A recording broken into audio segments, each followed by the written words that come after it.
گھر کے اندر آپ کہیں کہ جناب میرے بچے سامنے بیٹھ جائیں میں لیکچر دوں اور وہ سیکھ جائیں گے، اس سے نہیں سیکھتے۔ گھر کے اندر عمل سے سیکھتے ہیں۔ آپ کا اٹھنا بیٹھنا کھانا پینا بات کرنا یہ ان کی ذہن سازی کرتا ہے۔ آپ جو ہیں جس طرح ہیں وہ چیزیں منتقل ہو جائیں گی۔ انہوں نے دیکھا ہے اپنے والد کو کبھی جائیداد کے لیے پریشان، کبھی دولت کے لیے پریشان، کبھی اقتدار کے لیے پریشان۔ کبھی ایسا بھی تو ہو نا کہ ابا جی رات کو رو پڑے اور شدید روئیں تو بچے آ کے اماں سے پوچھیں کہ اماں جی ابا جی کو کیا ہوا ہے؟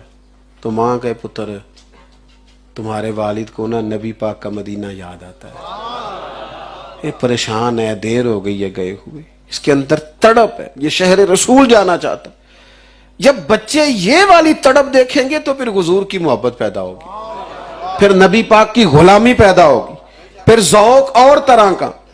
میرے ابا جی محرم شریف سے پہلے نا بڑی عید آتی ہے ذیلاج کی، تو ایک چاول بڑے اچھے لائے، وہ اماں جی نے پکائے تو خوشبو بڑی عمدہ تھی، تو وہ بڑے خوبصورت چاول تھے، بڑے پسند آئے۔ کچھ دنوں کے بعد پھر گھر میں چاول پکے تو والد صاحب کہنے لگے وہ چاول کتنے ہیں جو میں اس دن لایا تھا؟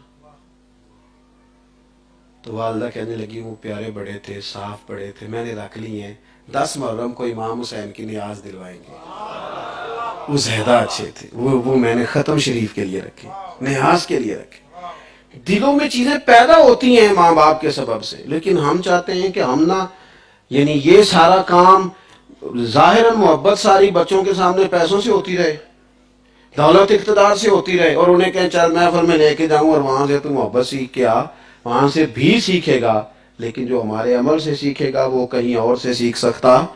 تو اپنے لہجوں میں انداز میں اٹھنے بیٹھنے میں حضور کی محبت کا غلبہ کریں، درود پاک بہت کثرت سے پڑھیں اور ذوق شوق سے پڑھیں، نعت کا مزاج بنیں۔ نعت کا تعلق عشق سے ہوتا ہے، آواز سے نہیں ہوتا۔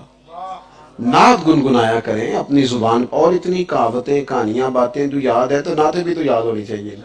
حضور کا ذکر پاک کریں، نبی پاک علیہ السلام کے فضائل خصائل شمائل ان کو سنیں سنائیں، اور پھر سب سے بڑھ کر یہ کہ حضور نے فرمایا نماز میری آنکھوں کی ٹھنڈک ہے۔